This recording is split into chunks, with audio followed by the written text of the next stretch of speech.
Yo, what's good, guys? Inswain with Inswain Audio. Welcome back to the channel. If you're new here, make sure to subscribe and stick around because I drop videos every single day. Today, I'm going to walk you through step by step how I mixed a rock song from start to finish. I'll show you the before, the after, everything I did to get there, my thought processes, everything you're going to need to know. Let's get into it.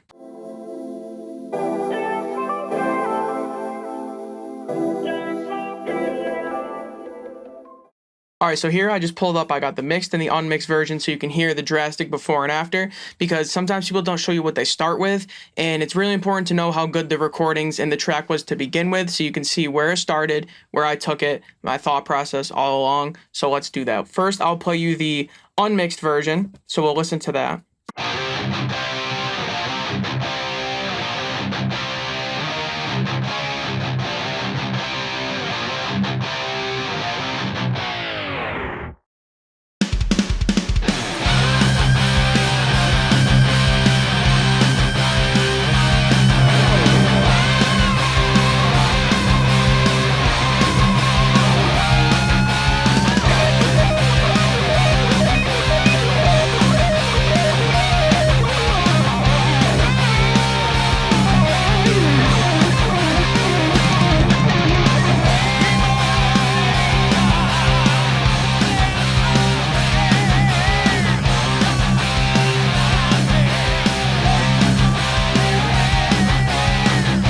Okay, and now I will play you the final mix that I did.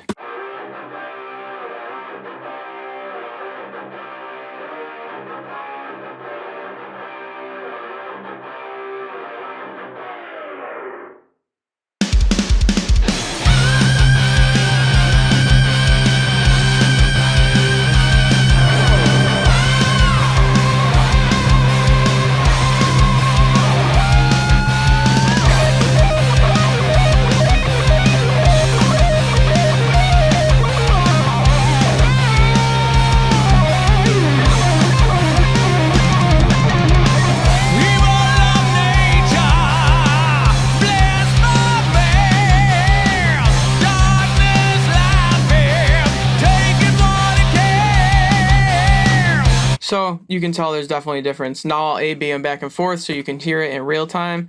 Just watch which one's highlighted. I'll start with the unmixed.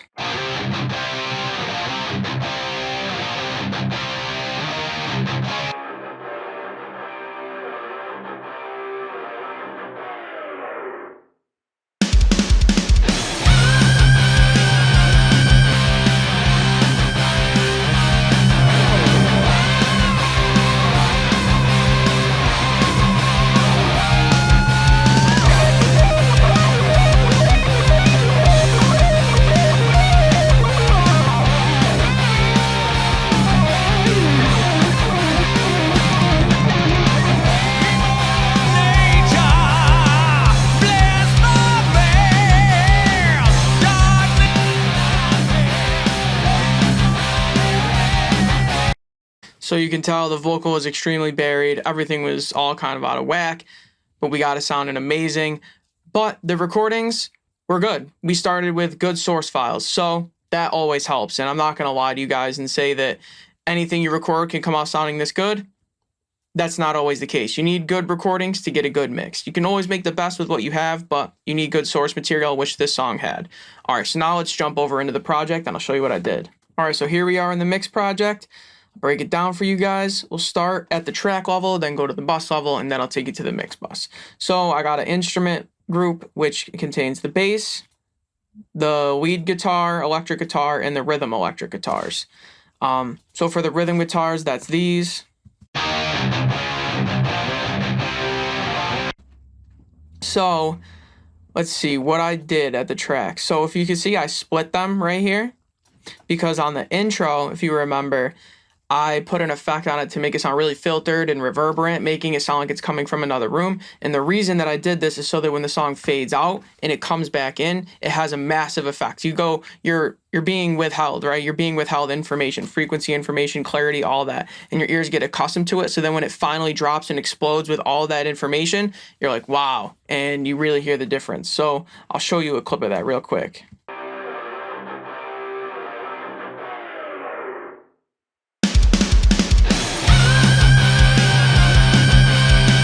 So that's how I created that effect. On the rhythm guitars themselves, looks like I didn't do any processing. I did it on the boss of them all because they all were similar. But on these two ones that I cut on the intro, I processed them the same. You can see over here. So what I did first was a little bit of reverb. I just did a room reverb, and I pulled the dry down and the wet up so that it's, sounds distant. I EQ'd them, filtered out the highs and the lows, and then there was a nasty resonance right here around 800. Just telephone EQ style, and then I filtered them 77% cutoff. This is to bring them into the background. And that's all I really did for those two right there. Now for, let's see, the third and the fourth, they're all playing the same thing, but for these, they're all double tracked, quadruple tracked, I guess. For 3 and 4, what I did is I just hard panned them. One of them I hard panned left, and the other one I hard panned right. And that's the only processing I did at the track level. But then all of them are in this group of rhythm guitars. So I processed all the guitars this way. I have an EQ, just taking out some of the low end to make room for the bass guitar. And there was a nasty little bit of whatever going on there. And then it looks like I scooped out some mid-range, only in the middle though. That's what this M is, not on the left and the right side, just in the mids. And this was to make room for the vocal. This was later on in the mix I did this, but there it is there. And then I have Soothe on the rhythm guitars, and it is sidechained to the electric guitar 5, which is this lead guitar we're going to get to. So what I did is it's going to take out frequencies from the rhythm guitars when the lead guitar comes in. And that's because the lead guitar is playing solos and I wanted it to cut through. So it's just going to dip out some frequencies here when the lead guitar comes in because it's sidechained to it. And that's all I did there. And then on the lead guitar, no processing on the bus. Let's look at the individual track. This lead guitar is just this one electric guitar. I have an EQ, rolling off some lows, didn't need it. Some low mids, a little bit extra. Just tried to get a certain shape. So I did that. I boosted in the mid-range and did it a little bit dynamic so that it, let's see. So it's an increase, but it can also decrease a little too, so it didn't get too out of hand. This helped it cut through and feel like a lead guitar. And then there was a really nasty resonance right here that I just dipped out with dynamics. It took out like 2 dBs and then another like 4.5 dynamics. When they were soloing, there was like some finger pick something going on, really screechy sounding. So I dipped it out. I didn't take it out entirely because it sounds weird without it. It sounds good and it gives it character and attitude, but it was really overpowering. So just did that. And then I have a sent to this bus right here, which is just a room reverb. I'm not sure how common this is, but I've noticed in a lot of old school songs, which this reminded me of, the guitars, they're probably, amped up and tracked that way. They have a certain room tone to them that just sounds really gnarly. And so I wanted to replicate that. So I just a ton of room reverb, and I panned the reverb because I wanted to create a sense of space. So I panned the reverb a little bit to the left. And then on this bus, I have a delay, which I panned almost exactly the opposite to the right. So I have the guitar playing down the middle with the reverb to the left and the delays to the right. And this creates a huge sense of space. Instead of doing them both super wide or both one way, it's so wide it doesn't feel like anything. So you do one effect to the left, one to the right, and it sounded cool. And this isn't really something I don't think I've ever really done before, but it worked out great. But anyways, it's just a little lo-fi to filter them out. Took out about 500 in the lows and above 2,300 in the highs. Not so much feedback, 8th note delay. Didn't want it to be super noticeable, just giving it that sense of space. And then, like I said, I panned it to the left. And then I sent this delay to the reverb.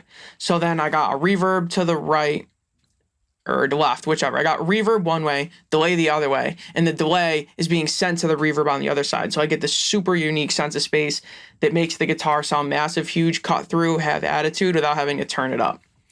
So that's what I did there. And that's it for my guitars. Moving down to the bass guitar, I used the bass amp simulator, big stack preset, adjusted the compression and the gain a little bit, but that's it. Didn't touch anything else. Then I used a CLA 76. Let's see how much gain reduction I got. Just feathering it a little bit. Slower attack, relatively speaking. Fast release. A couple dBs of gain reduction just to kind of hug it. Then I did some EQ. Didn't need the super, super lows. And then there was some like boomy woofiness, probably also getting in the way of the kick drum. Didn't need it, just took out a couple dBs, nothing crazy. And then later on, the bass was overpowering in this range here, like around 115, I guess, just in these low mids. It was really woofy, and I didn't notice it until I did my mix bus processing and really got things slamming. It was a little too much, so I just got a multi-band compressor here. You know, nothing too crazy. I'll let you see how it's reacting.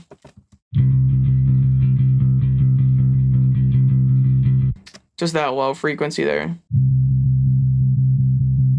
Really woofy, so I just wanted to control it. Didn't want to take it out. Just wanted to kind of hold it tight and squeeze it. And that's how I got a nice tight bass sound. And that's it for the guitars and what I consider instruments, everything that isn't drums and vocals. Now let's go on to the drum bus. With the drums, we had 3 room mics, crash cymbal, ride cymbal, hi-hat, snare, kick, and a group for the 3 toms. So I got the rooms in their own subgroup and the toms in their own subgroup. For the rooms, let's start at room 1. I just did a 76, slammed it. No, I didn't, I lied. It's just doing a little bit. Room 2, 76. Nothing crazy. Maybe room 3 was the one I slammed.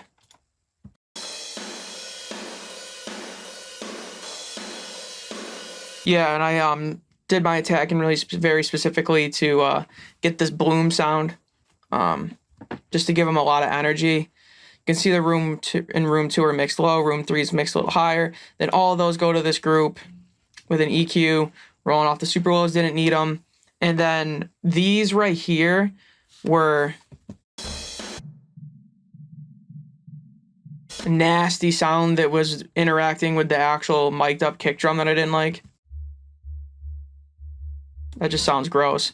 So I got it out of the way so that the actual mic'd shells could sound better than these and make room for them. That's what I did for the rooms. Crash cymbal, I don't really do too much. It sounded good. I just panned it to the left. I did drummer's perspective, not audience perspective. Ride cymbal, panned it to the right. I put a compressor on it to shape the wave, not to compress it really, but I wanted to take some of the attack off of the thing. The ride cymbal was sounding too close. It was recorded really well. The stick hits were too close. I wanted it to sound distant in the song, so I did that. And then I just took off some highs because it was a little too bright. And then tomorrow I'm going to be releasing a video of me mastering this, and I actually added in some highs, so I might have made myself extra work there, but it is what it is. Hi-hat. Didn't do anything, just panned it a little to the left, drummer's perspective. I don't like my hi-hats super panned. Like if you're playing the drums, the hi-hat's like almost all the way to the left or right if you're a lefty, but it just sounds weird to me. I like 5 degrees, somewhere around there. Sounds good. Snare, right up the middle. Let's see what I did. I did an SSL channel. Let's see, I did a boost, high shelf boost at 5.76. Took out some low mids at 450, and that's really it. Just did a little EQing with it. Then I went into the 76, and I'm pretty sure I slammed it. I like a nice tight slam and snare sound. Let's see. Nope, I didn't. It wasn't sounding good, I remember, so it's just barely tapping it. Just making it more consistent, shaping the wave a little bit. Nothing crazy. I did a slow attack, fast release. No surprise there. Then some EQ. This was a little bit too bright. Wanted the snare a little bit more tubby sounding. So a little right there. Probably helped the vocal cut through as well. And then once again, this brightness. I'm usually a fan of a bright snare, but it was too bright for this song. So yeah, there, nothing crazy. Then for the toms, I panned them 20 degrees to the left on the first rack tom, 20 degrees to the right on the second. And then the floor tom, I did 60 degrees to the right. It just was sounding good. It's not, maybe it's not mathematically perfect, but whatever. So that's just the panning. And then I did a SSL channel. I used the rack tom preset, tried it out. Don't remember what I changed from it, but it is Looks like we got a high pass up to 162. A 1.6 dB bell at 10K. 6 dB boost at 4K. 12 dB cut at 570. And the low bell at 163, boosting 4.6. Some compression going on. Nothing too crazy, but I just wanted them nice and tight. Toms can be rough to mix. Tom 2, I did the same thing. I didn't mix it any different. I left it the same. Floor tom. There was a floor tom preset. I tried that. Don't remember what I changed from it. I just used them as a starting point. I didn't change too much. We got a boost at 10K again. 4K, we're boosting again. This is pretty similar. Cutting out 6 dBs at about 1K and then 122 boosting about 8 dBs. A little bit of compression, maybe some gating, nothing crazy. It didn't need gating. They were nice and clean. But yeah, let's listen to just the toms. Oh, and then on the tom group itself, I have more EQing. This is doing it to all 3 toms. I cut out some up here. It was just, don't remember why I did that, honestly. Oh wait, I do. I wanted to take this frequency out, but it was where the stick hit was. So what I did was I did a dynamic boost so that when the sticks would hit, it would put the frequency back, but then the sustain, the decay, it would duck it out. So I was kind of able to, not actually, but you know, in practice, I was able to remove the transient from the sustain and leave the transient unaffected, but take this frequency out of the sustain. That's kind of how it works out. And then I just boosted some top end to make them cut through. Nothing crazy. I haven't done anything crazy yet. Most of my processing was on the vocal. You'll see that. And then did some low level and some high level compression, upward compression and typical compression, and then just compensated for it. I wanted the toms nice and tight. They were kind of, you know, flabby. Toms like to do that. So I just squeezed them from the top and the bottom, got them nice and consistent, and that's how we're able to cut through. And then there's this cool trick I learned. I think it was from Colt Caparoon. He sends just the toms to the drum reverb or a room reverb to give them more because, you know, it makes them sound massive. So I sending a little bit to this Boss 9, which is a room reverb. I used the drum loop preset and then probably just adjusted the EQ and the distortion and the compression. Nothing crazy, but this is what the toms sound like. Sounds weird in context or on solo, but in the context of the mix, they sounded good. And then the kick drum. This is what it sounded like before. So a lot of EQing. I just gained it down because of the SSL. It was driving in way too hard. So this is just turning it down. It's not processing it further than that. SSL, tried the CLA kick preset. Definitely changed it a lot, but I wanted to see how he was processing kicks. That was what I wanted to check. And the main thing was this 10K-ish boost of 15 dB. I was like, okay, I don't normally do that, but it helped. That's how I got my clicky kick in the song, which I think makes it stand out. It's not typical, but I liked it.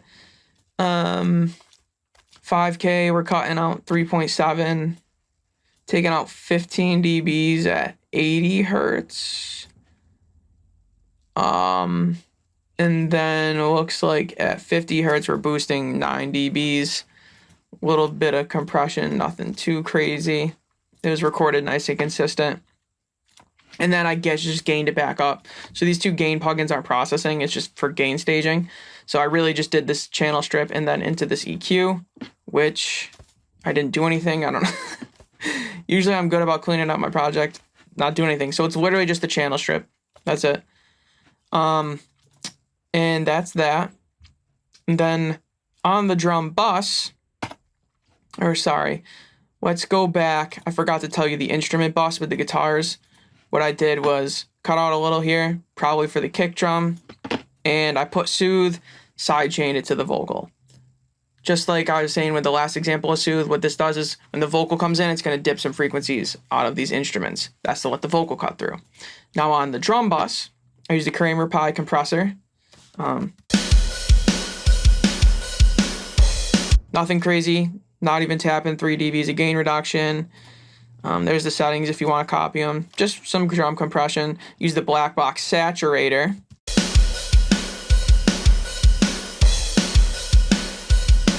Makes them sound bigger, thrashier, roomier. Sounds good. Nothing too insane. Pulled back on the mix. Use the drum preset to try out, but I definitely changed a lot. I just use it as a starting point to get inspired. And then soothe. Once again, sidechain to the vocal.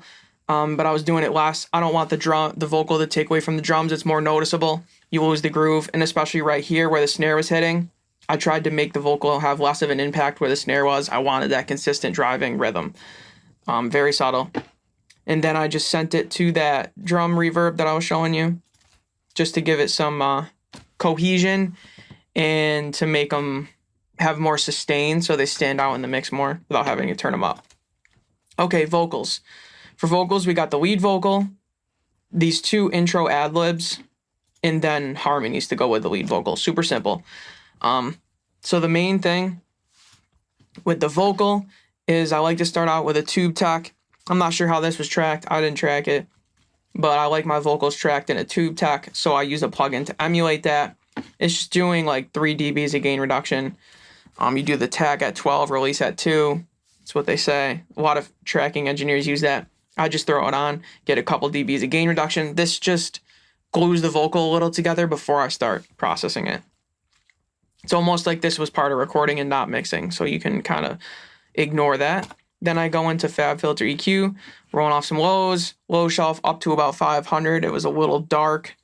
Couple resonant, nasty mid-range things, and a lot of harshness here. This is the biggest cut, and it's only 2.65. Super simple EQ. Vocal sounded great. Didn't want to mess with it. Then I went into the UAD 1176. There's my attack, fast release. Slamming this one. Let's see how much compression it gets. People of nature, blessed by me. We're tapping 10 at the most. Sounded great on this vocal, and it leveled it out. Then I went into the RVox.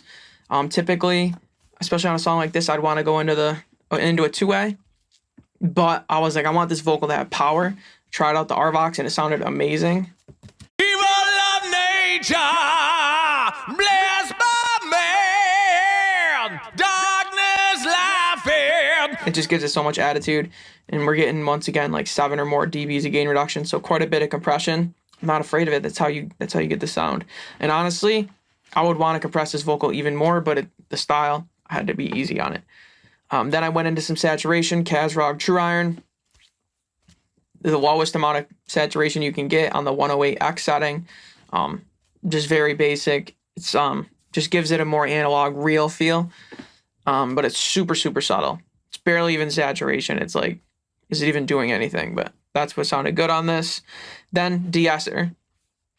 Wave sibilance, nothing insane, just to get the S's. It's just a de-esser, guys. Then I went into my 2A for tone and to hug the vocal a little more, not getting too much compression. Nature, blessed by man, darkness laughing. But sounded really good. Another compressor. This is mostly for the upward compression, but I also squeeze it down a little bit. People of nature, blessed by man. Puts the vocal right in your face, especially because I'm squeezing it from the top down and the bottom up. Tightens it up, fits it right in the mix. Little EQ, I use the UAD Pultec. 100 hertz, I boosted. Doesn't show you a value, you have to look over here. I boosted about a dB and a half, and then attenuated 2 dBs. My width is like 4-ish. And then at 16K, I boosted 3.5 dBs, and at 20K, I cut out like 0.3. I'll show you that before and after. People of nature, blessed by man, darkness. Just shapes the vocal a little bit, makes it cut through. And then I did Gullfoss. I excluded everything below 112 and everything above 6800. 9% recovery and tame. I could make a whole video explaining what this does. It's kind of like a real-time It's basically trying to analyze all these frequency points in real time and fit them to a certain curve. But if you use it subtly, it can kind of unmask the vocal and balance it out, like frequency wise. It's hard to explain. If you watch it, you might kind of get an idea of what it's doing. People of nature, bless my man. You can see it's reacting to the vocal. It just gives it a nice shine and clarity. It's almost like your vocal sounded good, and then you put this on it, and it's like, ooh, that was like, my vocal was good, but there was like a piece of paper in front of the singer, and now I just removed it, and it's like, okay, now it's clear. Or it's like you put on glasses, and you're like, there we go, like now I can see. Like I thought I could see before, and now I can. So that's what this is good for. Few sounds here. Bus 11, parallel compression with the distressor, slamming it, DS2 for the distortion type. Love that in parallel. Another parallel compressor, CLI 76, slowest attack-ish, fastest release, slamming it. Nice for tone. I got what I like this trick. I send my vocal to a flanger and put the mix way down so it's just barely there. Gives the vocal some dimension and makes it cut through, but it's not like noticeable, you just feel it. Same idea here with the next end.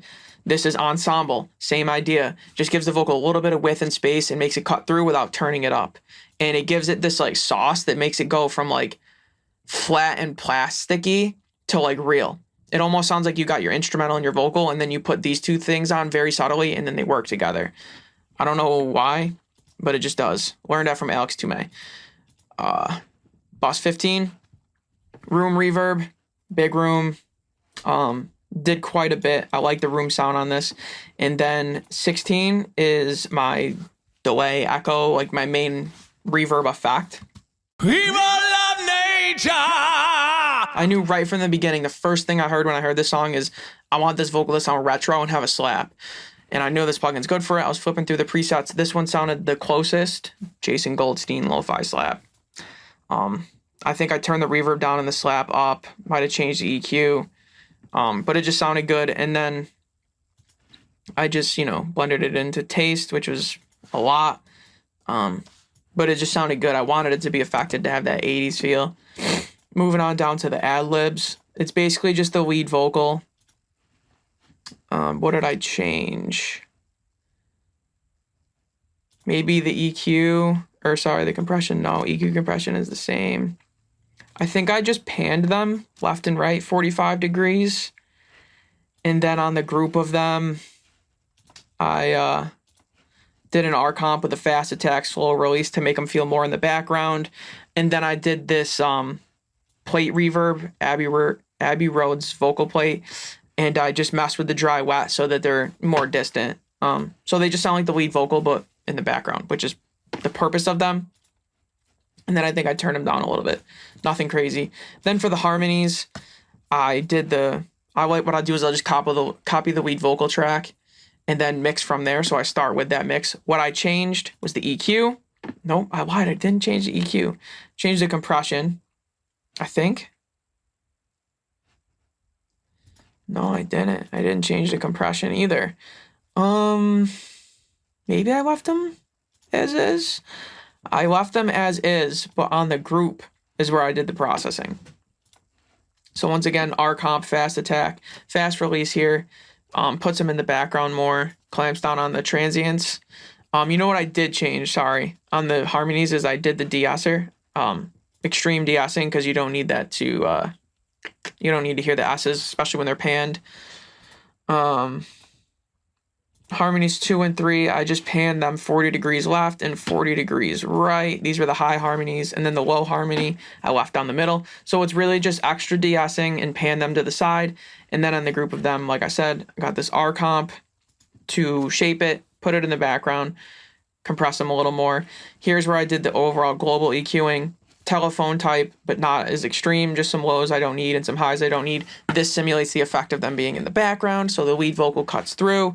And then I put a reverb on them, a room reverb, and I turn the dry down a little bit so that they're not as right in your face. And here's what the harmonies sound like. I'll play one harmony in comparison to the lead vocal. So here's the harmony. Stepping out, the shadows give no hope. It just sounds more distant than this. Stepping out. out. And that was the point, and here's all of them together. Stepping out. The shadows give no hope. And that is it for the tracks and buses. Now let's move on to my mix bus. I don't like to do a lot of mix bus processing. Like I said, tomorrow I'll have the mastering video. Gain plugin doesn't count. It's not doing anything. I'm just turning it down to where I did my gain staging. It's fine. You can ignore that. First thing I did was a Shadow Hills compressor. I'll let you watch what it's doing. It's we got the optical compressor and the discrete compressor. 2 compressors. Watch how much compression each of them are getting. Not even a half dB combined. So it's super subtle, but it has saturation built in. It's just a little bit of glue, saturation, and dimension. That's what that is. Then I went into the UAD Studer AA100 tape recorder. Tape saturation. I was flipping through the clean presets that I like to use for mastering. I found Hard Rock. I didn't choose it because of the title. I was going through them all, shooting them out, and this one sounded the best. I don't think I changed anything. But the Hard Rock worked well. Aptly named. And then just my limiter. I didn't adjust anything. I just like to mix into a limiter to get loud and consistent so that when you listen to it and I export it, blah, blah, blah, it's consistent. But this isn't really processing. When I export my mix, I turn it off. So it doesn't even really count. I do my official limiting and everything when I master. Coming tomorrow for the 3rd time. But that's it. That's the whole mix. So there you have it, guys. There is a real session of mixing a rock song from start to finish. You heard the difference. You've seen that I didn't do too much. It's a lot of small moves, nothing too drastic, and it can sound great. Sometimes when you have a good recording, less is more. Hopefully this was helpful for you guys. Let me know down in the comments below. Like I said, I mastered the song. The video for that will be coming tomorrow, so make sure you stick around and see that. Anyways, guys, Inswain with Inswain Audio. Peace.